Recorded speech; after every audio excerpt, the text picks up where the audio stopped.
Welcome to LiveDaf, your online Daf Yomi Shir. Shalom Aleichem. Welcome back to today's Daf Avodah Zarah Daf Samach Gimel. We begin on Samach Beis Amid Beis, 12 lines off the bottom of the Amid. We begin with a story. So this relates to the halacha of Peiros Shvius, as we learned yesterday. Any money received in exchange for Shemitah produce becomes Kaddish. So that money carries Kedusha Shvius and must be spent according to the parameters allowed.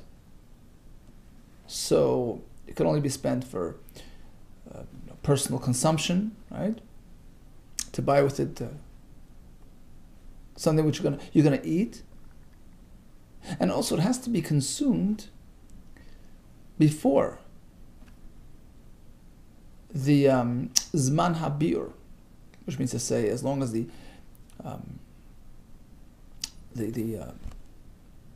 produce is still available for the animals out in the field, then up until that point, you can still use this Shvius produce, and likewise the money received in exchange for the produce, but otherwise past that point, it's forbidden. Okay, so that's what we learned yesterday. Chalife Shvius, money received in exchange for Shvius produce, has Kedusha Shvius. So what happened in this case? There was a story involving the family of Rabbi Yanai. The family of Rabbi Yanai, they made this sort of exchange with some poor people who provided them with Shvius grain or Shvius produce on the Shemitah year, which was obviously easily accessible to them. It was hefker sitting out in the fields. So they delivered to them this free pay raise. And then the next year, the Rav Yanai's family sent him a check, ostensibly as payment for the, but it wasn't stipulated, it wasn't contractualized, it wasn't, the fruit no longer existed by the time the payment was issued. So the question is, this money being sent today, on the 8th year, is it deemed payment? Or is it just considered like a separate, disconnected? A gift which is unrelated, so to speak, it's not considered an exchange for the payers, which are no longer here. So yeah, if we exchange an apple for $1, that's chalipe peiros shvius. But here's the apple, and a year later you give me $1, what happens there? So again, Rabbi Yanai, the family of Rabbi Yanai, they had this interesting practice. Yazfi, they borrowed, so to speak, peiros shvius mianiyim, shvius products from the aniyim, uparlu b'shmis, and they paid them off next year. What is the status of that money? Asu amru leid Rabbi Yochanan, and they came and told Rabbi Yochanan, did we do okay? Amrlu, he says, sure, it's perfect. Yosein Avdin, they're doing perfectly fine.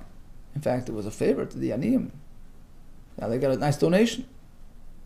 And the reason is because by the time they paid, by the time the money was sent, the food was no longer in existence. And therefore it's not considered an exchange, and there's no Kedusha Shvius applicable to that money. And I'll even prove it to you, says Rabbi Yochanan. Ukenegdan be'esnan mutar. In a similar corresponding type of case by an esnan, which is a gift given to an immoral woman for her services. That item becomes puzzle for mizbeach use. You can't use it as a carbon. The animal becomes puzzle, right? That's only if it was done as payment for the service. But, as we're going to see in the Brisa, the upcoming Brisa, if the fellow sent her the gift, but it was sort of disconnected from the experience. So although we all know why he did it, what his intention was, but it doesn't matter. Since the item was not there, was not present at the time of the experience, it's not considered. Technically, it's not considered payment. It doesn't get affected. It does not become puzzle. Likewise, in this case, since the payment took place a year later, and by that time the fruit no longer was in existence, it's not considered in exchange for Shemitah fruit. In a similar corresponding case by an esnan would be okay. The Sanya, the Brisa, speaks about this type of case. So first let's quote the Brisa, and then we'll explain the meaning of it. So he gave her the gift, and then He never actually spent time with her. Or the opposite. Ba'aleh, spent time with her. Never gave her a gift. Esnan amutta, the esnan is okay. Ask Gemara, what do you mean? You gave her a gift without spending time. Pshita, obviously it's okay. Why should it not be okay? There was no interaction. Since he didn't spend with her, it's just a plain gift. Of course, it's not an esnan. Furthermore, what about the second case? He spent time with her. Never gave her anything. Well, obviously it's okay. There's nothing to talk about. He didn't give her anything. What's the question? Since he didn't give her anything, how can we speak about an esnan being mutter? There's no esnan. Okay, so we have to sort of revise the brayse. The brayse means like this. In the first case, nasan lo, he actually gave her something. And then he spent time with her. Or just the opposite.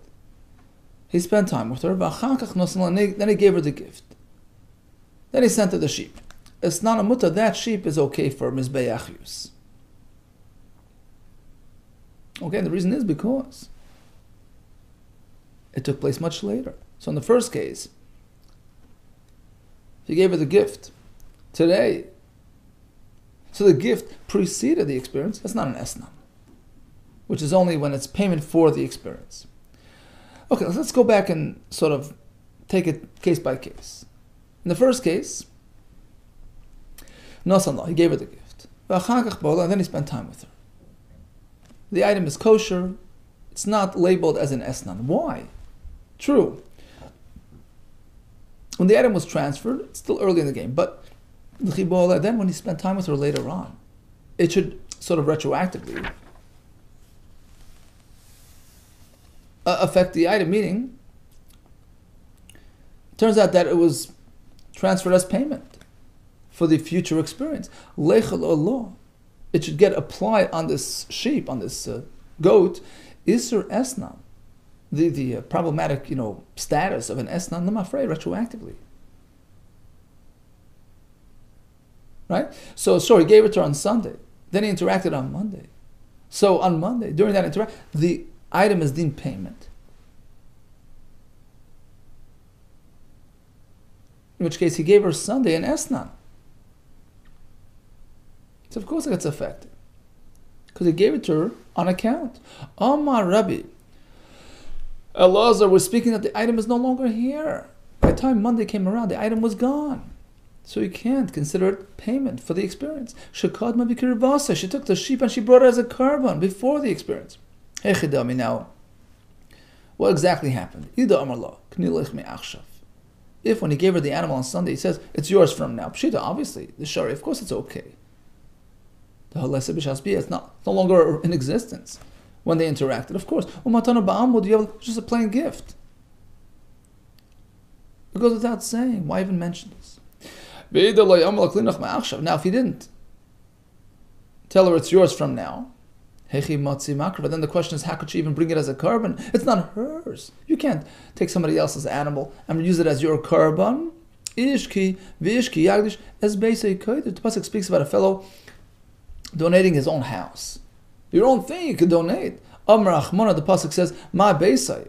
What's the why are we using the house as an example? To tell you, just like one's home, which is his, which is under his control, b'reshusah, it's his domain, that allows him to donate it. Afkal b'reshusah, likewise. You can only donate something which is yours. How could she? Apparently what happened was, he told her, here's the sheep. Take it now, on Sunday, before the fact, right? Keep it until the experience. Okay, so basically, hold on to it as advance payment. And you know what? If you really need it, you can use it now. So he's giving her that ability. He's giving her that option. If you need it, you keep it from now. Meaning, it was really meant as payment for the future. If you choose to take it, it's yours from now. So the point here is, the chiddush is, even though it was really earmarked as pay, so perhaps it's considered an esnan, because it was only meant to really be hers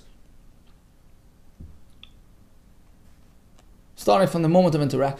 But since he also added, and he said, look, if you really need it, you can take it now. So that undoes the esnan status. It's considered just a plain gift. If she takes it and she's makar of it, it's kosher. Now, what if she just donated it? She made it hegdish. She didn't actually offer it on the mizbeach. Is it also spared? Boy Rav Oshia. So Rav Oshia has this question. Kadma b'kdishasei ma'u. Instead of actually offering it as a carbon, she would just magdish it. She donated it to the Beis HaMikdash. Does that spare the animal from the future esnan status descending on it? Or shall we say, it's still around. On Monday, during the experience, it becomes asur. So which way? Since we learned that when one verbally commits, he donates something to Hashem. Since Hashem is Malay Kalaretz Kevoidai, right? Hashem is all over. So you don't actually physically transfer it to Hashem. So just donating it to him, it becomes hegdish. Wherever it is, it's like you actually physically transferred it to an ordinary person. So in terms of mundane, everyday transaction, there has to be a physical transfer, but not by hegdish. Just donating it automatically puts it in Hashem's domain. So likewise in our case, it's like she got rid of it. It's no longer in her possession when Monday rolls around, and therefore unaffected by that experience, and therefore is not considered an esnan. Kamanda krifte dami. It's as though she offered it on the mizbeach. It's out of her domain. Or you can say hashtamia hakoi. No, look, it's around. It's here. When Monday rolls around, it's tangible. It's here.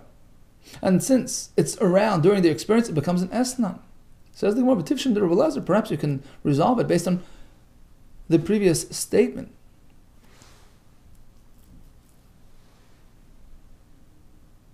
Of Rebbe Elazar, up on top, who said the reason why the animal was spared the esnan status was because she went and offered it on the mizbeach, which sounds like only that would save the day, but just being magdish it wouldn't do the job.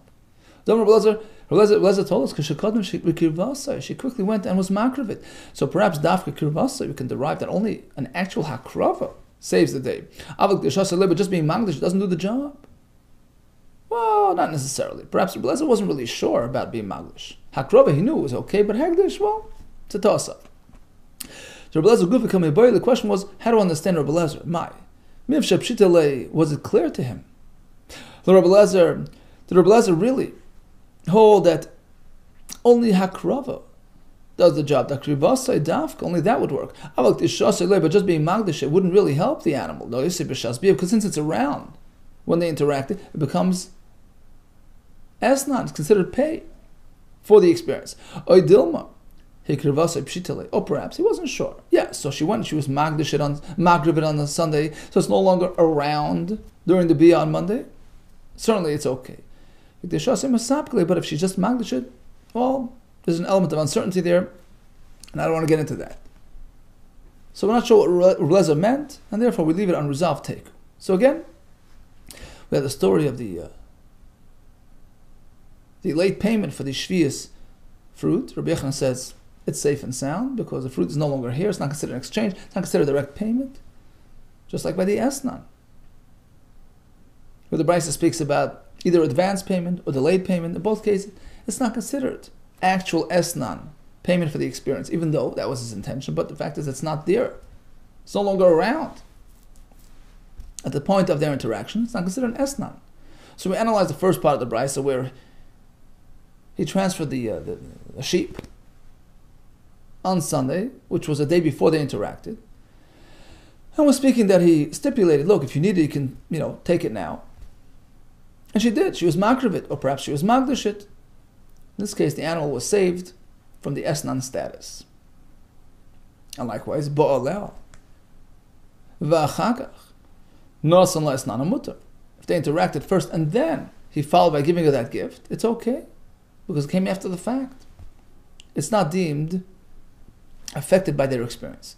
It's not direct pay for the experience. For Rabbi we have a kasha from a Brisa where it sounds like it is affected, even in this delayed mode. And then Nasan gave her the gift. Even until 3 years later, it's not an asr. That's considered an esnan, payment for this immoral interaction, and it's asr for hakrava. Omar Brachmar Yitzchak, Omar Chizda, we're speaking about a unique case. Like Kasha, here's the answer. This brisa that considers it an esnan is speaking where it was earmarked specifically. Hadamala. When they interacted, he told her, look, you see that animal? That's going to be yours. As payment for this interaction. He's bodily. Be with me, in exchange for this sheep. So although he gave it to her 3 years later, it doesn't matter. Because she's kaina it now. She acquires it now. Oh, but our brisa, which doesn't seem to consider this payment, and it's not an issue of esnan, he told her, be with me, I'll give you stam, just undefined, unspecified sheep. So when he gives it to her a year later, it's not an esnan, because she only acquired it now, way after the fact. But if it was tlezeh, and it's hers from now, that's an esnan. Ask the Gemara, even if he identified it, this one, she has to actually acquire it. She has to make a meshicha. You have to make some sort of physical act of acquisition to make it yours. You can't just, just verbals doesn't work. To transfer ownership. Even if he pointed to this one and he promised it to her as a gift, as payment, mayavi. Still, who cares? It's lacking meshicha. She hadn't pulled it in, so to speak. She hadn't taken physical possession of the item. Well, we're speaking bezoyna of this kechom. She's a goyisha woman. Likani meshicha doesn't need meshicha. By a goy, it works with payment. So, as long as there was payment issued for this animal, her services are considered payment to him for the animal. So she acquires the item right then and there. But another way to learn this would be even by a Jewish woman who requires an act of meshicha, a masa kinyan. Loilam bezoni Israel, she's an immoral Jewish woman. The animal was sitting in her backyard. So as soon as he verbally committed it to her, it's hers. Ask the Gemara. Well,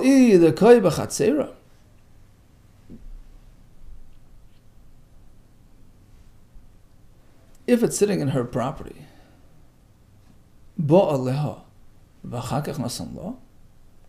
so why are we even considering it a delayed payment?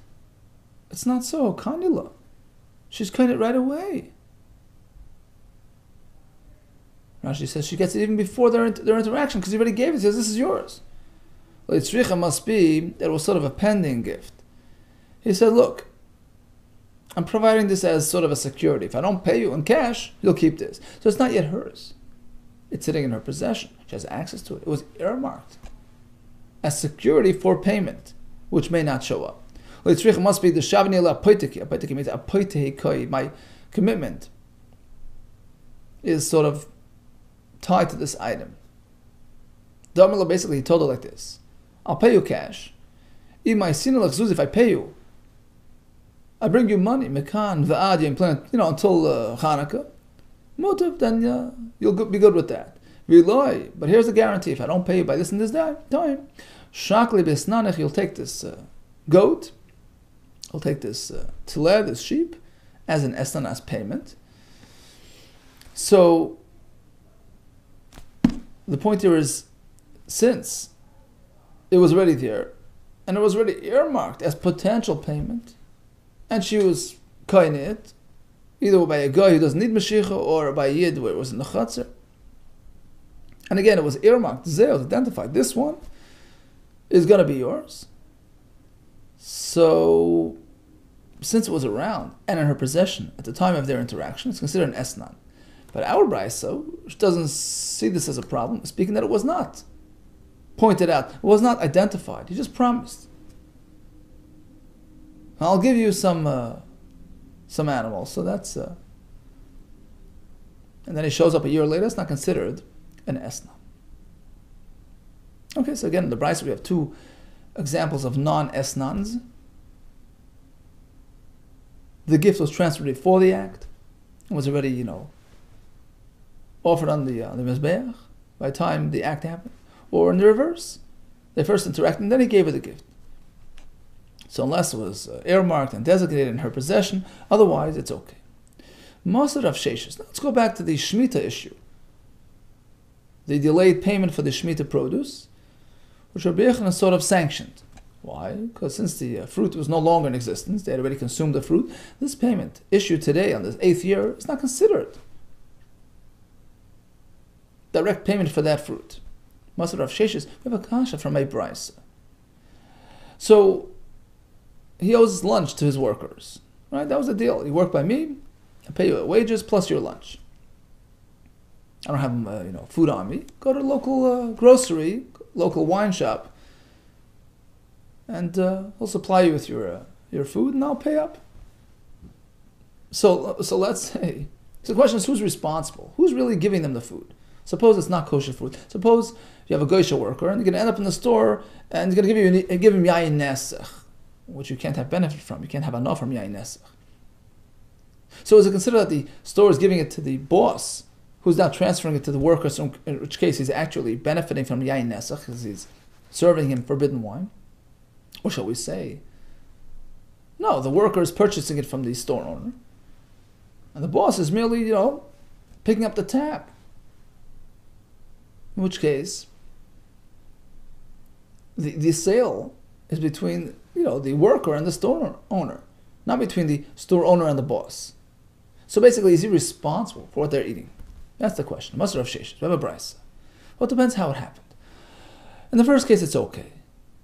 He has delivery men, he has workers. He could tell them, look, go have a good meal. Here's $10. Go buy yourself a meal. Go buy yourself a drink. That's okay. There's no concern at all, because it's their purchase. He gave them the money, now it's their business. We're not concerned whether they'll buy Shemitah fruit from somebody who's not careful with Shemitah fruit, or whether they're going to buy stuff which is not properly tithed. If the workers are goyim, we're not concerned that they're going to buy forbidden wine. Doesn't matter. I'm not giving them yayin nesach to drink. They took my money. They bought whatever they want. But if he didn't actually hand them money, he simply allowed them to walk into the local store, buy to your heart's content, and I'll pay the bill. That's an interesting question. Because who's the fellow selling it to? Sure, he's delivering it to my workers. But is it a sale to them, or is it a sale to me? In which case, I'm really feeding them the forbidden stuff. But if he told the workers, go have a meal and I'll pay up for it. Go drink and I'll pay the bill. That's a concern. Then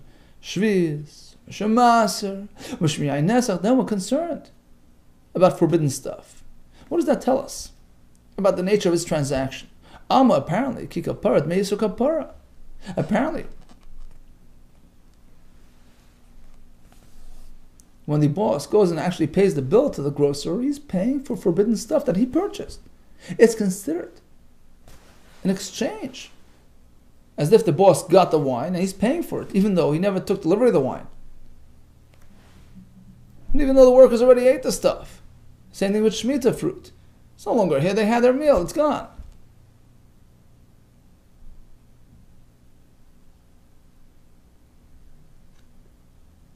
So you see, even though the item's gone, it's considered payment for that item. Same thing with our story, with the family of Rav Yaneh, with the poor people. Same issue. When they pay up, when they send a check to the poor people because of the fruit that they gave them last year, it's considered payment for the fruit and becomes asher. No, says the Gemara. You can't ask from the story of the boss with the workers. We're speaking that the grocer, the chanvani, the merchant, makifai, he knows the boss. They have this ongoing arrangement, and he's basically accustomed to giving him on credit, and he relies on the boss. He trusts him to pay up the bill. The mishtabale, so now the boss is meshubah. He's committed to pay that the bill. And Rashi says, it's as though you gave the boss. It's as though the transaction is taking place directly between the grocer and the boss, although he's delivering to the workers. The kivan do'erch lakuve, since he's accustomed to selling him on credit. Kanele dinar gabe. It's like the grocer has now acquired the money that the boss has in his pocket, because the boss is committed to paying that bill. He's meshubet. Rashi says, Meshabele, the balabai is the boss. The employer is meshubet. You give them the food, you give them the wine. He says, so you did the sale, did the transaction with the boss, and the money that the boss has, it's as if it was already given to the grocer. Basically, it's considered a direct exchange. Even though, in actuality, he's only given the money a year later or a week later. It doesn't matter. It's like the money really belongs to the grocer. He made that swap. You give them the wine, and the money that I have in my hands is already like yours. It was earmarked for that, it was meshubet for that, it's committed to that transaction, as payment for that transaction. But if it's not a regular customer, it's not a regular, they don't have this arrangement.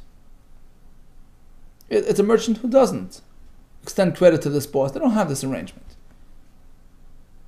So in that case, what would happen? It's mutter. Then it's okay because it's deemed a sale to the workers. I'm just picking up the tab. And therefore I'm not responsible. Is that what you're saying? If that's true. So the Brisa presented two cases, right? With the worker situation. In the first case, it was perfectly fine because I gave them the money. Take the money and buy yours. That's okay. It's your transaction. Second case, I sent him to the store and I picked up the tab. That's a problem. So if you're looking for a case where it's okay, where it's permissible and acceptable, why do you have to jump to the case where I gave them the money? Even within this sort of credit arrangement, in some cases it's okay. When the boss doesn't have this ongoing, trusting relationship with the grocer. So it's not considered like he gave it to me. Rather, he sold it to the workers. I'm just picking up the tab later. If that's true, instead of the Brisa resorting to a case, a permissible case, I'm resorting to a case of go have a meal with this money. Here, take the money and buy. It's your transaction. Go have a drink with this money. Which is okay. Why do I have to jump to that case? We can find a distinction. One case is versus mutter, one case was usher, within the same type of scenario. Well, he did not give them any money in their hands. He sent them to the grocery. In some cases, it's okay. When we don't have that ongoing, relationship, when he's not trusting me, when there's no financial arrangement between me and him, so there's no personal transaction between myself and the grocer, I'm just picking up the tab later, that's okay. Versus a case where we have this sort of arrangement and he's doing it on my say-so. But when do we say it's a problem? It's a grocer that I have this arrangement with and he sends me on credit. So I'm meshubed, I'm committed to paying for it. It's as though I purchased it right now. If it's a regular grocer who doesn't have this arrangement, it's okay. Usually try to keep things tight and concise. Within this circumstance, we have two variations. One is okay, one is not. Instead of going to another entirely different case where I gave them the money, what if? Furthermore, even if he's not my regular grocer, who doesn't have this ongoing arrangement with me, he's not accustomed to selling me on credit. Why should that impact my level of responsibility and commitment to this transaction? The fact is, you gave them the wine on my say so. That obliges me to pay for the wine. It's as though you sold me the wine. Even though you're delivering it to them, but it's like you sold it to me, and then gave it to them on my say-so. If I'm a Rava, we have a halacha from Rava. He's selling a piece of property. You know what? Instead of giving me the $1 million, give my friend, I owe him money, give it to him directly. Instead of wiring it to me and then double wire fee, give it to him directly. What happens? Did you buy my property? Well, you didn't pay me. Sure, I paid. I paid the other guy. Yeah, you paid him. You didn't pay me. Yeah, I'm committed to the deal. Why? Because you're providing that money to my friend. You're paying on my say-so. Reuben tells Shimon, do me a favor, give the $1 million to Levi. And all my properties belong to you. As soon as he transfers the money to my friend, upon my instructions, he gets my property. Why? Midin Arav. It's based on the idea of an Arav, a cosign, a guarantor. Why is he committed to the loan? Did he get any money from the lender? No, but he got satisfaction, he got benefit. He feels good that the bank lent money to the borrower on his say-so. He feels validated, he feels empowered. So that commits him to the deal. It's like he got something and now he's committed to the deal. Likewise, you go give him money on my say-so, it says, oh, I got the money. You give them wine on my say-so, it says, oh, the boss got something and now he's committed to that sale. It's like this deal, the sale occurred between the boss and the grocer. And now when the grocer's transferring that wine to the worker, it's like the boss is transferring that wine. It's his wine. Because technically he's the one that purchased it from the grocer. Elama Rava says, Rava, you're right. Whether we're speaking about a grocer who's accustomed to extending credit to this guy or not, even though in reality, it doesn't really matter. He's meshubet him regardless. The deal is deemed to have taken place between the boss and the grocer. Because when he sends him a text message, please give them a meal on my account, it's like I purchased that food and then it was handed to my worker. Even though I'm committed, he's committed to the deal. Doesn't matter. Since the money wasn't earmarked, it wasn't designated, look, this money will be considered payment for that bottle of wine, even though in theory I'm committed, I owe him the money, but there's no specific money that was set aside for it. That money doesn't become usher.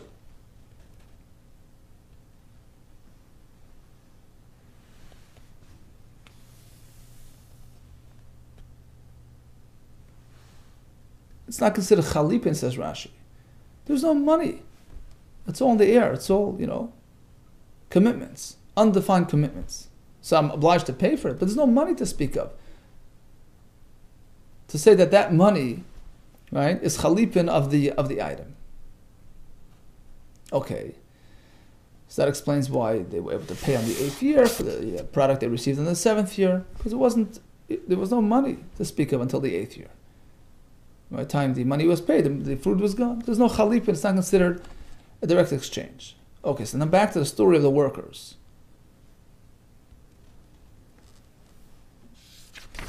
So now the story with the workers. So why does the boss have to be concerned about Shemitah and right? If the boss never really set aside money, wasn't miyachid, didn't designate money for this commitment, for this deal, for this sale, as payment for this. So what's the issue? Why is it considered Shemitah money? Answers the Gemara, Amar Papa. The answer is, says Rav Papa, Kigan shektim lo dinar. Listen to this. The boss had already advance paid. He already gave the grocer $1,000 in advance. Look, my workers come, you're going to give it to him on that account. So of course, it's considered the boss's purchase and his responsibility. I'm Rav Kahana. Says Rav Kahana, I related this pshat to Rav Zvid from Nardo. Amarli says, well then let's take a look at the wording in the Brisa, which doesn't seem to be describing this type of advance payment arrangement. If that's the case at the Tanis, when the Brisa says, when he pray, go have a meal, I'll pay for it. What do you mean? He paid already. Instead, it should have said, go have a meal, and I'll just, make an accounting with the. I already paid for it. I'll make an accounting because it's been paid for already. But that's how the Brisa should present. So the wording is a bit inaccurate. Amalisi says, you're right, we have to revise. Sometimes the Brisa was recorded inaccurately. Today we have to revise it. And it should say, Tsuvani Mechashiv, go have a meal and I'll work it out because it's already paid for. Rav Ashi Omar. Rashi says another pshat. What the issue with the boss is. We're speaking that he didn't just send them out randomly. He went and he got the actual bottle of wine or the Shemitah fruit from the grocer, and then he gave it to his workers. Here, go enjoy. So of course he's responsible. He's a player. Big time player. So certainly it's his purchase. and he's responsible. Ravashi. So again, the wording in the Brisa doesn't seem to be saying that, if that's the case, Adtani. Instead of the Brisa saying, go have a meal. What do you mean go out and have a meal? Here, take, telu, here, take, take and eat, tlu, take and drink. But that's how the Brisa should say it. Amalei says, you're right. It should say that tani, modify it, and have it say tlu, v'ichlu, tlu, v'shasu, because that's what we're talking about. Okay, so we started with a story of Rav Yanai, who delayed their payment for the Shemitah products. They gave it a year later. Is that considered Shemitah payment? Rav Yechon said it's okay based on the price of the Esnan, where it says either the Esnan was given in advance, and by the time the experience happened it was gone, or it was given later. The item is not labeled as an Esnan, so we see that unless it's a direct exchange, it's not an issue. What about the Brisa? Well, the boss takes some responsibility for what's being given to his workers. Apparently, even though he's paying, much later, it's considered payment for the actual material. The answer is no. We're speaking, first of all, that he paid before they went. Or, according to Ravashi, he actually took the items, the material, and gave it to them, of course. In that case, it was his purchase for which he's responsible. Okay, we'll pick it up tomorrow, B'ez Hashem. All the best and much hatzlacha.